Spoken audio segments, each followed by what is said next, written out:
বিনা রয়্যালটিতে মাটি কেটে নিয়ে যাওয়ার অভিযোগ। এই ঘটনার প্রতিবাদে বিক্ষোভ দেখালেন গ্রামের সাধারণ মানুষ। এই ঘটনাটি ঘটেছে রায়গঞ্জ ব্লকের মারাইকুড়া এলাকায়। গ্রামবাসীরা জানিয়েছেন, দীর্ঘদিন থেকে এখানে একটি পুকুর থেকে মাটি খননের কাজ চলছে।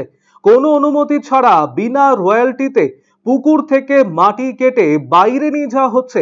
আর এর জন্য রোজ সকাল থেকে রাত পর্যন্ত ভুরি ভুরি ট্রাক্টর যাতায়াত করছে। বেপরোয়াভাবে এই গাড়িগুলি চলছে, ফলে রাস্তার এক পাশ ক্রমশ ঢালু হয়ে গিয়েছে। শুধু তাই নয়, পাড়ার এই রাস্তার ধারে প্রচুর শিশুরা খেলাধুলো করে, ফলে যে কোনো মুহূর্তে অঘটন ঘটে যেতে পারে বলে অভিযোগ গ্রামবাসীদের। ট্রাক্টরের দাপাদাপিতে রাস্তার মাঝে তৈরি হয়েছে খানাখন্দ। বর্ষাকালে বৃষ্টি হলে কাদায় নরক যন্ত্রণা ভোগ করতে হয় তাদের। বেশ কয়েকদিন ধরে এখানে মাটি কাটছে, রয়্যালিটিও দিচ্ছে না এখানটায়।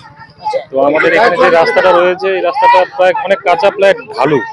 এখানে অনেক বাচ্চারা আছে, ফ্যামিলিরা আছে, তারপরেও গাড়ি স্পিডে চলে। এখানে যারা ট্রাক্টর নিয়ে মাটি চালায়, তারা একটা স্পিডে নিয়ে যায়, রেসারেসি করে, অনেক যায়।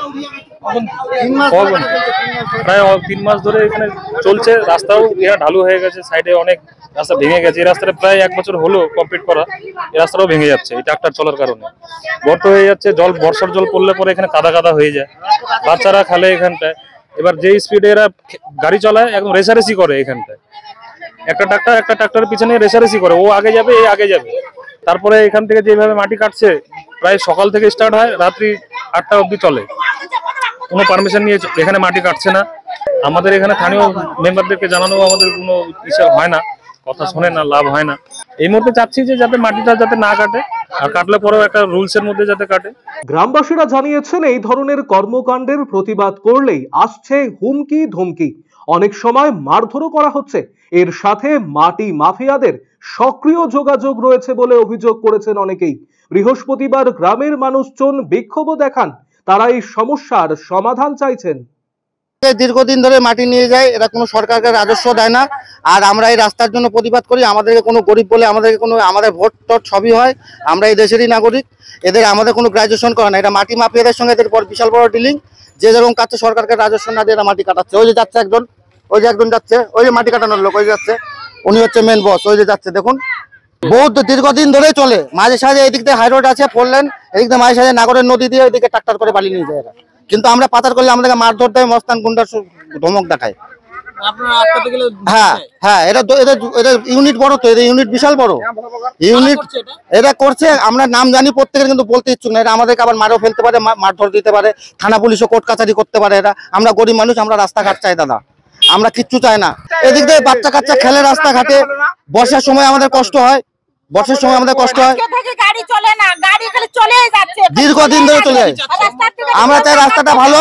আর এই বিনা রয়্যালটিতে গভর্নমেন্টকে ঠকায়, মানে আমরা সরকার, যে সরকারের আয়তে থাকি, যে সরকারের ভরসায় থাকি আমরা, সেই সরকারকে এটা ঠকবাজি করে মাটি মাফিয়ারা, তাদেরই জোর বেশি। এ বিষয়ে আমরা কথা বলেছিলাম মহকুমা শাসক কিংসুক মাইতির সাথে। তিনি জানিয়েছেন, জানা গিয়েছে সেটি ব্যক্তিগত পুকুর, তা গভীর করার কাজ চলছে, তবে গ্রামবাসীদের অভিযোগ খতিয়ে দেখা হবে। শুনলাম, মানে এখনো যদিও আমি বিস্তারিত সঠিকভাবে জানি না, শুনলাম যেটা পার্সোনাল পুকুর। তো পার্সোনাল পুকুর হলে সেক্ষেত্রে যদি এটা পুকুরই থেকে থাকে এক্সিস্টিং, তাহলে সেটাকে যদি আবার ডিসিলেকশন করে গভীর করে, তো তার জন্য সেটা করতে কোনো সমস্যা থাকার কথা না, সেটা উনি করতেই পারেন। না, এবার ধরে নিন যে মানে যদি এখন পুকুর, জানি না কতটা বড় পুকুর, যে কত ট্রাক্টর যাচ্ছে, মানে একটা পুকুর এক্সিস্টিং পুকুর, সেটাকে জাস্ট গভীর করা হচ্ছে, সেটা করতে আর কত ট্রাক্টর যাবে আমার আইডিয়া নেই। মানে আমি বুঝতে পারছি না, মানে যেরকম অভিযোগ আছে তাহলে তো এটা পুকুর না বলে বিল বা বিশাল দিঘি জাতীয় কিছু বলা ভালো আর কি। কিন্তু পুকুর বলতে আমরা যা বুঝি সেরকম যদি হয়, তাহলে ডিপ করতে খুব বেশি ট্রাক্টর যাওয়ার কথা না। সেক্ষেত্রে ধরুন রাস্তা তো ফর পাবলিক পারপাস ইউজের জন্য। এবার সেখানে তো এখন যদি পুকুর কাটার জন্য অভিযোগ ওঠে, তো এরপরে যেরকম হয়, ধরুন যখন ফসল ওঠে মাঠ থেকে, ফসলের গাড়ি যায়, বা যদি আমার কোনো নতুন কনস্ট্রাকশন হয়, কারোর কোনো বাড়ি হয়, সেক্ষেত্রেও তো বালি পাথরে সব নিয়েও গাড়ি যাচ্ছে। তো রাস্তা তো সকল ইউজের জন্য। এখন এইটা নিয়ে অভিযোগ যদি উঠে থাকে, তাও আমরা দেখবো একবার। কিন্তু ট্রাক্টরগুলো যদি চলে, হ্যাঁ এটা ঠিক যে যদি ট্রাক্টর চলে, যারা চালাচ্ছেন তাদের সবকিছু দেখে চালানো দরকার, কারণ বাচ্চারা অনেক সময় রাস্তাঘাটে খেলা করে, ছোট বাচ্চা রয়েছে। তো সেটা যদি দেখে, মানে আমাদের ট্রাফিক রুল যা আছে সেটা মেনে স্পিড কন্ট্রোল করে যদি গাড়ি চালায়, অসুবিধা হওয়ার কথা না।